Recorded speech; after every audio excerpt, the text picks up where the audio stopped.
Baik, Assalamualaikum warahmatullahi wabarakatuh.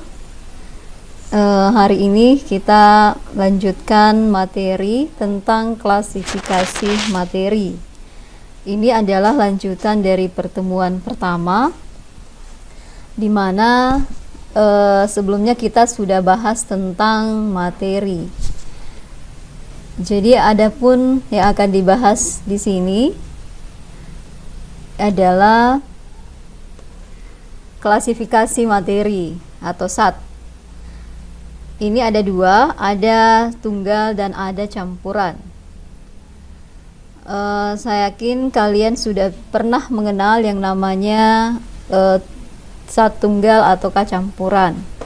SAT tunggal itu terdiri dari unsur dan senyawa, sedangkan campuran adalah terdiri dari campuran homogen dan heterogen. Kemudian unsur itu ada dua, yaitu logam dan non-logam. Maka terbentuklah yang namanya atom, sedangkan senyawa itu ada anorganik sama organik. Ini akan kita bahas pada hari ini tentang klasifikasi materi.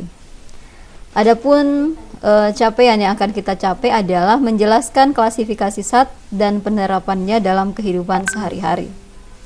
Yang pertama yang akan kita bahas adalah unsur.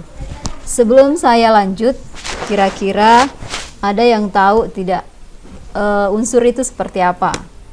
Yang sering kalian dengar dalam kehidupan sehari-hari, unsur itu seperti apa? Sebutkan saja contohnya, misalnya satu. Ada yang bisa? Silahkan di ini. Kalau ada yang mau jawab, apa contohnya? Satu unsur saja yang sering kalian dengar. Kalau orang kalian misalnya dalam kehidupan sehari-hari menghirup udara, udara itu terdiri dari unsur apa? Oksigen. Oke, betul. Itu adalah salah satu contoh dari unsur. Sekarang kita lanjut. Ini kita pasti akan bertanya, seperti apa sih unsur? Dalam kehidupan sehari-hari, saya yakin ini sering sekali kalian temukan. Ini gambar apa? Emas. Emas. Ya, emas ini adalah salah satu contoh dari unsur. Lambang unsurnya adalah AU. Kemudian yang ini?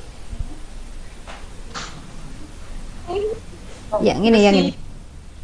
Ada, kira-kira apakah ini besi atau apa? Seng, ya betul, seng. Seng yang dibuat sebagai atap rumah ya. Itu adalah contoh dari unsur. Kemudian ini apa? Yang contoh ketiga? Aluminium. Ya, yang dipakai untuk apa ini? Biasa aja kalau aluminium. Kalau dalam kehidupan sehari-hari. Hah? Selain itu apa? Kalau kalian makan pakai apa itu? Sendok. Oke, ya. Itu adalah salah satu dari bentuk aluminium. Jadi unsur itu adalah SAT tunggal yang tidak dapat diubah lagi menjadi SAT yang lebih sederhana dengan cara kimia biasa. Bagian terkecil dari unsur itulah yang dikenal dengan atom, ya. Itu adalah pengertian dari unsur. Kemudian unsur itu banyak sekali yang melimpah di dalam ini. Bisa kalian perhatikan di sistem periodik unsur-unsur kimia. Jadi kalau kalian pernah belajar kimia, saya yakin kenal dengan sistem periodik. Ya, di sistem periodik ini ada beberapa hal yang harus kalian perhatikan. Ini ada beberapa unsur, ada yang termasuk logam, ada yang termasuk non logam. Kita pertama melihat unsur logam. Logam itu secara umum ini memiliki sifat berwarna putih, mengkilat, mempunyai titik lebur rendah dan dapat menghantarkan arus listrik. Dapat ditempa, dapat menghantarkan kalor atau panas. Pada umumnya, logam merupakan zat padat, namun terdapat satu unsur logam yang berwujud cair, yaitu air raksa. Selanjutnya, bagaimana sifat logam? Sifat logam itu yang pertama menghantarkan listrik yang baik, yang kedua menghantarkan panas yang baik, permukaan logamnya mengkilat seperti tadi yang kita lihat contoh aluminium, seng, emas itu kan permukaannya mengkilat. Kemudian dapat ditempa menjadi lembaran yang sangat tipis, dapat meregang jika ditarik. Itu adalah sifat-sifat unsur logam. Kemudian selain itu, selain tadi emas, seng, dan seterusnya, banyak sekali contoh yang bisa kalian lihat tentang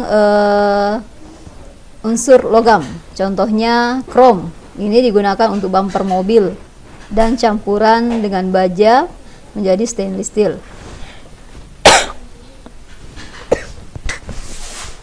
Kemudian ada Fe, besi. Besi ini saya yakin kalian tidak tidak asing dengan Fe, karena Fe ini merupakan logam yang paling murah sebagai campuran yang karbon menghasilkan baja untuk konstruksi bangunan, mobil, dan rel kereta api. Selanjutnya ada Cu. Cu itu tembaga, banyak digunakan pada kabel listrik, perhiasan, dan uang logam. Campuran tembaga dan timah ini menghasilkan perunggu, sedangkan campuran tembaga dan seng menghasilkan kuningan. Ini adalah contoh dari aplikasi logam, ya. Selanjutnya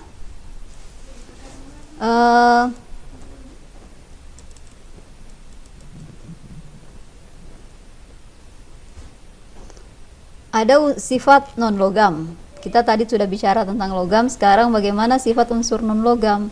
Ini berwujud gas, tidak berwarna dan tidak berbau, tidak dapat ditempa, dan non-konduktor kecuali grafit. Tadi kan sebelumnya waktu awal saya tanya tentang salah satu contoh dari unsur. Dari temannya ada yang menjawab, contohnya adalah oksigen. Oksigen ini merupakan salah satu unsur dari non-logam. Kemudian beberapa contoh unsur non-logam dan ciri-cirinya itu bisa kalian lihat di tabel berikut ini. Mulai dari belerang, itu bentuk fisiknya itu padat dan kuning. Bromin, ada fluorin, sampai iodin. Ya, iodin ini kalau kalian mau lihat, kalau misalnya betadin ya, itu termasuk iodin, warnanya agak hitam. Ya, kalau ini bisa dipakai untuk obat luka. Itu juga termasuk dari unsur non-logam. Kemudian kita berbicara lagi tentang senyawa. Tadi kalau unsur itu hanya terdiri dari satu saja. Sedangkan senyawa ini itu zat-zat yang tersusun atas dua unsur atau lebih yang bergabung secara kimia dengan perbandingan massa tertentu. Di senyawa itu ada dua, senyawa organik dan senyawa anorganik. Senyawa organik ini adalah senyawa yang tersusun atas unsur sebagai rangkaian utamanya. Biasanya organik berasal dari makhluk hidup atau organisme yang terbentuk bersama dan suatu unsur. Dengan kata lain, senyawa organik tidak mempertahankan sifat dasar unsur-unsur dalam penyusunnya. Contoh dari sesenyawa organik itu yang pertama adalah gula pasir. Rumus kimianya adalah C12H22O11. Ada organiknya, ada membentuk senyawa karbon. Kemudian ada garam, ada urea. Ya, itu adalah salah satu contohnya. Kemudian yang kedua adalah senyawa anorganik. Senyawa anorganik adalah senyawa yang tidak berasal suatu atom karbon. Senyawa ini dapat ditemukan di alam bebas. Senyawa organik tidak membentuk molekul kompleks yang mungkin adanya karbon beberapa. Contohnya yaitu karbon dioksida yang sering kita hirup gitu ya, dari hasil pembakaran itu menghasilkan karbon dioksida.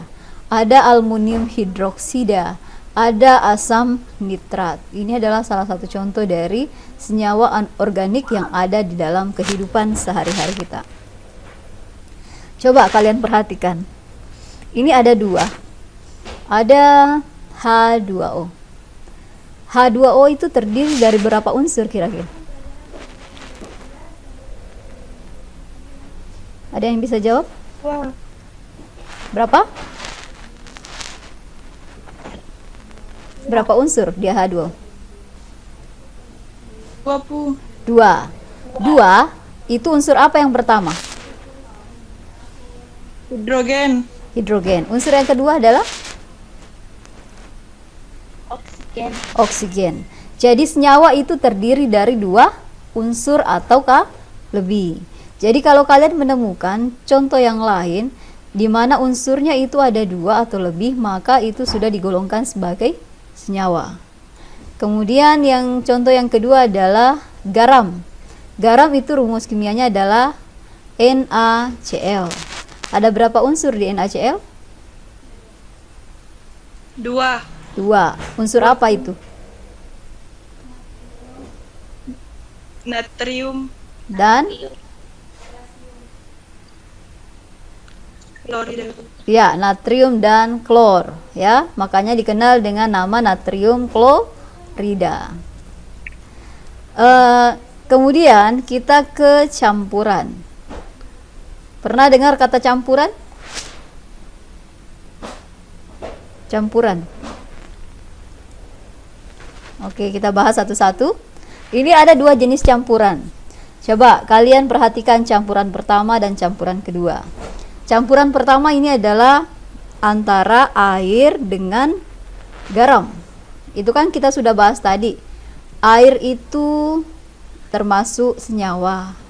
Garam juga termasuk dari senyawa. Jika air dengan garam ini kita larutkan bersama-sama, maka terbentuklah yang namanya campuran. Kalau kalian perhatikan, saya kira dalam kehidupan sehari-hari, kalau kalian ingin minum teh dan sebagainya, kalian mencampur garam dengan air, itu akan larut. Sedangkan yang contoh yang kedua ini, itu adalah air dengan pasir. Ini ada perbedaan antara keduanya.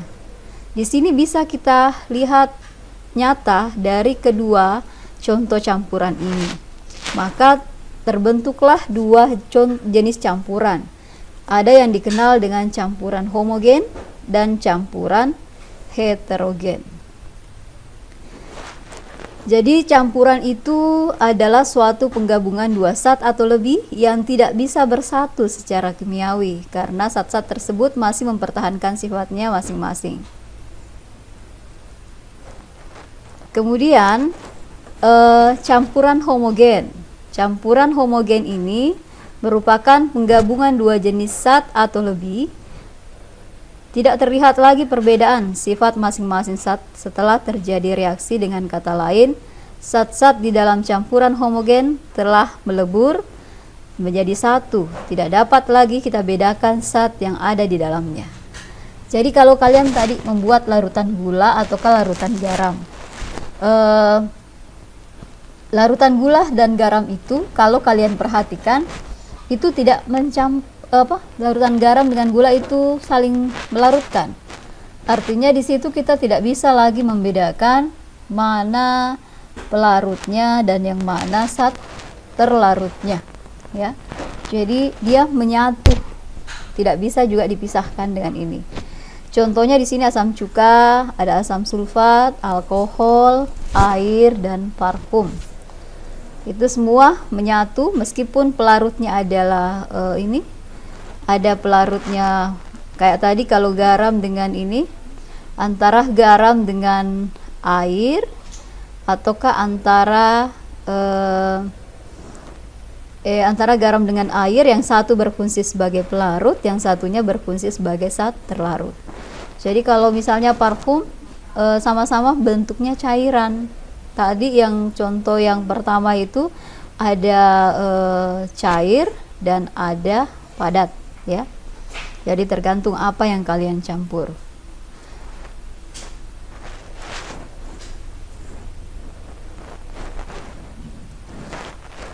Kemudian yang terakhir di sini adalah campuran heterogen.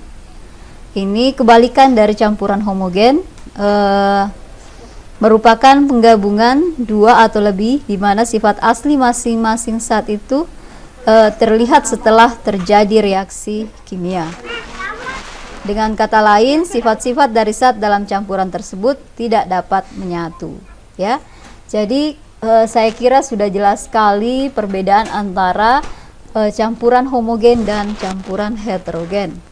Di mana contoh dari campuran heterogen itu adalah ini air dengan minyak. Jadi saya kira kalian pernah melakukan percobaan ini, melihat bagaimana jika kalian ini ada air, kemudian kalian tetesi dengan minyak, biar kalian aduk pasti tidak akan bercampur. Begitu pula dengan campuran air dengan pasir, jika diaduk pertama mungkin masih kelihatan bercampur, tetapi lama kelamaan akan ada endapan pasir, ya. Jadi saya kira untuk kali ini sudah cukup. Jika ada yang ingin dipertanyakan, silahkan kita diskusikan sama-sama. Dan di akhir pertemuan ini tugasnya akan saya kirim ke kelas Google Classroom-nya, jadi silahkan dicek tugas di sana, dilihat baik-baik. Jadi sebelum saya akhiri, mungkin ada yang mau bertanya tentang materi kita hari ini. Apakah itu kaitannya antara unsur, senyawa, dan campuran?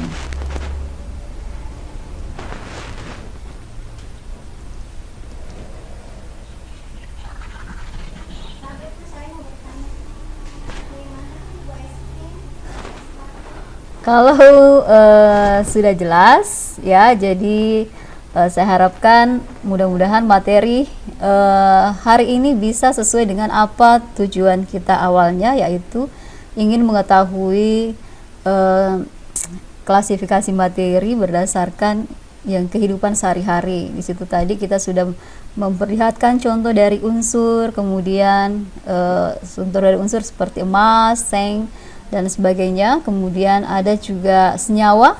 Senyawa itu contohnya air yang sering sekali kita gunakan, tapi kadang kita tidak kenal bahwa oh ternyata air itu adalah suatu senyawa, bukan unsur. Kenapa dikatakan senyawa? Karena dia terdiri dari 2 unsur ataukah lebih. Kemudian ada juga campuran. Campuran ini itu tadi gabungan dari beberapa senyawa. Jadi kalian punya air dan punya garam. Jika kalian campur, kalau misalnya dalam kehidupan sehari-hari, kadang kan kita tidak tahu bahwa oh ternyata saya melakukan reaksi, ternyata saya melakukan reaksi kimia percobaan. Padahal saya hanya mencampur-campur biasa. Ternyata kalian membuat suatu campuran. Apakah campurannya itu bersifat homogen atau bersifat heterogen? Jadi tergantung seperti apa campuran yang kalian buat. Jika campurannya itu menyatu atau saling kita tidak bisa lagi membedakan mana pelarut dan zat terlarutnya, maka itu ciri khas dari sifat yang homogen. Sedangkan jika kalian mencampur sesuatu tapi dia langsung terpisah, beberapa saat kemudian langsung terpisah, maka itu termasuk campuran heterogen. Saya kira itu untuk hari ini. Wabillahi taufiq wassalam. Oh sebelum saya lupa, wabillahi taufiq wassalam. Wassalamualaikum warahmatullahi wabarakatuh. Waalaikumsalam warahmatullahi wabarakatuh.